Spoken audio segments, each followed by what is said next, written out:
कोयलांचल में मौजूद कोयलरियों में स्क्रैप और केबल चोरी करने के मामले अक्सर सामने आते रहते हैं। इसलिए खदान में उत्पादन नहीं होने के बाद भी यहां पर भारी मात्रा में सुरक्षा बलों की तैनाती रहती है, क्योंकि बहुत सारा सामान होता है। लेकिन इरसा में भाग्य लक्ष्मी इंक्लाइन में चोरों का दाव कुछ यूं उल्टा पड़ा कि वो खदान में जा फंसे। आए थे चोरी करने के, लेकिन फंस गए और बाहर से पुलिस ने उन्हें घेर लिया। अब स्थिति क्या है ये भी जानेंगे और फिलहाल एक रिपोर्ट आपको दिखाते हैं कि आखिर ये सब कुछ हुआ कैसे। हजरात हजरात हजरात, अब अगले 3 घंटे में लड़की सही सलामत अपने घर वापस नहीं पहुंची तो पूरे इलाके में इतना बम मारेंगे कि इलाका धुआं धुआं हो जाएगा। बदमाशों की कोशिश तो यही थी कि कोलियरी धुआं धुआं हो जाए और कोलियरी में दहशत फैलाने के लिए उन्होंने बमबाजी भी की, हथियार भी चमकाए। लेकिन यहां मामला थोड़ा उलट गया। 20-22 की संख्या में पहुंचे अपराधी पुलिस के जाल में फंस गए, जिसके बाद उनकी हालत कुछ ऐसी हो गई। धनबाद जिले के ईसीएल कोलियरी मुकबा एरिया के कुमारधुबी में अपराधियों ने जिस मकसद से दहशतगर्दी की वो तो पूरी हुई नहीं, उल्टे उनकी जान के लाले पड़ गए। करीब 2 दर्जन अपराधी यहां के भाग्य लक्ष्मी इंक्लाइन में रात के अंधेरे का फायदा उठाते हुए अंदर घुस तो गए, इस उम्मीद में कि यहां से लाखों का केबल चोरी कर लेंगे। बस बम फेंक कर या एकाध हवाई फायरिंग कर वहां मौजूद कर्मियों को भगा देना है। लेकिन शायद उनकी किस्मत ने इस बार उन्हें धोखा दे दिया। कर्मचारी तो उनके चंगुल से भागे निकले। वहां मौजूद सुरक्षा कर्मियों ने तुरंत मोर्चा संभाल लिया, जिसके बाद अपराधियों को जान बचाने के लिए खान के अंदर घुसना पड़ा। अब तुम्हारा छुपना बेकार है। पुलिस ने चारों तरफ से इस इलाके को घेर लिया है। तुम्हारा यहां से भागना नामुमकिन है। तुम्हारी बेहतरी इसी में है कि तुम अपने हथियार फेंक कर अपने आप को पुलिस के हवाले कर दो। सीआईएसएफ के जवानों ने मोर्चा तो संभाले रखा था कि ग्रामीण एसपी रश्मि रमेशन भी दलबल के साथ मौका वारदात पर आ पहुंची। एएसपी मनोज स्वर्गियार भी अपनी टीम के साथ आ गए। सीआईएसएफ, ईसीएल के सुरक्षा कर्मी और पुलिस की टीम ने यहाँ पर कैंप कर दिया। काफी घंटे बीत गए, अपराधी अभी भी इस इंक्लाइन माइंस में फंसे हुए, अंदर जाकर के छुपे हुए हैं और जो ईसीएल की सुरक्षा एजेंसी है वो लगातार प्रयास करी उसे निकालने के लिए। और जो धनबाद की ग्रामीण एसपी हैं रश्मि रमेशन, वो भी पहुंची हुई है। देखिए अपनी टीम के साथ पहुंची हुई हैं और घटनास्थल पे जा रही हैं, जहां पे जो शातिर अपराधी हैं जिन्होंने लूट के इरादे से कोलियरी पे हमला किया था और सुरक्षा जवान के साथ काउंटर भी हुए थे, कई राउंड गोलियां चली और बम भी फेंका और उसके बाद बचने के इरादे से वो छुप गया। और ये पहुंची हुई हैं वस्तुस्थिति का मुआयना करने के लिए और हम इनसे जानेंगे आगे क्या कार्रवाई होगी, क्या जानकारी मिली और कैसे आगे कार्रवाई होगी। सिचुएशन का एनालिसिस कर रहे हैं हम। एक दो बार माइक अनाउंसमेंट करवाने का कोशिश और करेंगे, फिर बाकी कंसर्न पार्टी से डिस्कस करके जो भी आगे का कार्रवाई होगा वो डिसाइड करेंगे।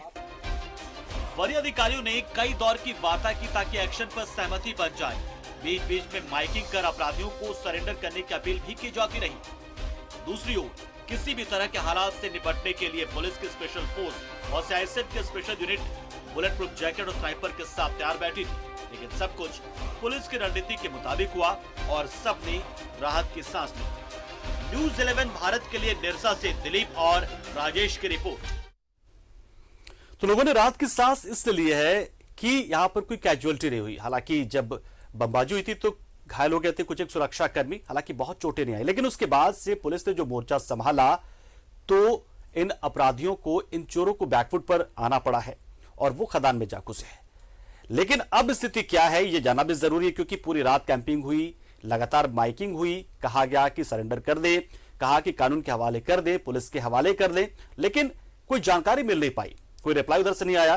तो अब स्थिति क्या है, क्या पूरी रात पुलिस वहां पर मौजूद रही? सीधा जानते हैं हमारे सहयोगी इस वक्त हमारे साथ जुड़ रहे राजेश से, जो हमारे साथ सीधा जुड़ रहे। राजेश, फिलहाल अपडेट जानना चाहेंगे कि क्या पुलिस का कैंप अभी भी वहां पर है, पुलिस कैंपिंग कर रही है और क्या कोई भी संकेत मिले खान के अंदर से कि अपराधी वहां पर हैं या नहीं है?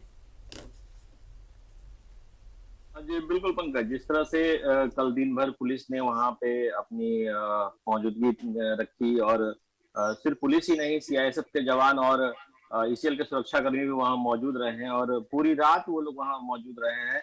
रात में उन्होंने एक ऑपरेशन चलाया था, वो पुलिस के जवान के साथ सुरक्षा कर्मी और सीआईएसएफ की टीम जो है वो खदान के अंदर प्रवेश की थी कि किसी तरह कोई आवाज मिल जाए, कोई सुराग मिल जाए उन चोरों का। लेकिन तकरीबन 50 मीटर अंदर जाने के बाद भी जब कोई सुराग उनको नहीं मिला वहां से, तो वो लोग वापस लौट गए। हालांकि अंदर में जो इलेक्ट्रॉनिक हैंड माइकिंग मशीन होती है उससे माइकिंग भी की गई अंदर में, किसी की कोई आवाज आ जाए, क्योंकि काफी समय निकल चुका है, अंदर में किसी तरह की कोई खाने पीने की वस्तु कोई उपलब्ध नहीं होगी। पानी अगर जो दीवार से, जो उसके वाल से रिश्ता होगा, तो वही पानी अगर वो पी पा रहे होंगे तो पीते होंगे, लेकिन किसी भी तरह की कोई खाने पीने की वस्तु उपलब्ध नहीं है। इसको लेकर भी पुलिस चिंतित है।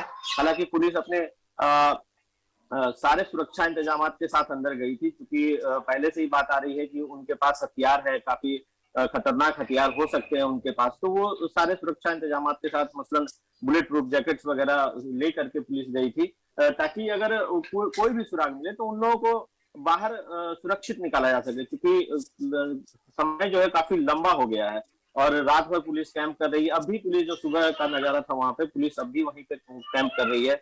जेल प्रबंधन लगातार उस पर मॉनिटरिंग कर रही है, नजर बनाए रखी है। हालांकि जेल प्रबंधन को इस दौरान काफी नुकसान भी हो रहा है, क्योंकि वहां से माइनिंग बिल्कुल बंद है, वहां जो उत्पादन होना चाहिए वो बिल्कुल ठप है। तो उसको लेकर भी प्रबंधन बहुत ही संजीदा है, ताकि जल्दी से उन लोगों को बाहर निकाला जाए और उनका जो उत्पादन है शुरू हो सके। पंकज। तो राजेश, धरती निकल गई, आसमान खा गया, क्या कोई जानकारी नहीं मिल पाई, कोई भी सुराग नहीं मिला अभी तक? एक तरह से ऐसा ही कहा जा सकता है, क्योंकि किसी तरह की ना कोई आवाज आ रही है अंदर से, ना पुलिस अपने अगर तकनीकी का इस्तेमाल करे वहां पर कि क्योंकि अंदर में मोबाइल टावर भी नहीं काम करता है, और किसी के पास मोबाइल हो तो उससे भी लोकेट नहीं कर पा रही है। कई ऐसे बिंदुओं पर पुलिस छानबीन कर रही है, लेकिन कोई सुराग नहीं उन लोगों को मिल रहा है। आखिर वो लोग गए कहाँ? क्योंकि जो भौगोलिक स्थिति होती है पंकज अंदर की, वो काफी बड़ा होता है। जो वहां पे लगातार कोलियरी के जो मजदूर है वो काम करते हैं, वही रास्ता को अच्छी तरह से जान पाते हैं कहाँ से किधर जाया जा सकता है। लेकिन बिल्कुल राजेश, तो शुक्रिया आपका हमारे साथ जुड़े, जानकारी आपने दी, अपडेट कराया कि स्थिति फिलहाल वैसी ही है। पुलिस ने कैंप कर रखा है, चारों तरफ से इस भाग्यलक्ष्मी क्लाइंट को घेरा गया, लेकिन सुराग नहीं मिल पा रहा है कि आखिर वो गए तो गए कहां। हो सकता है कि कोई सुरक्षित उन्हें जगह मिल गई।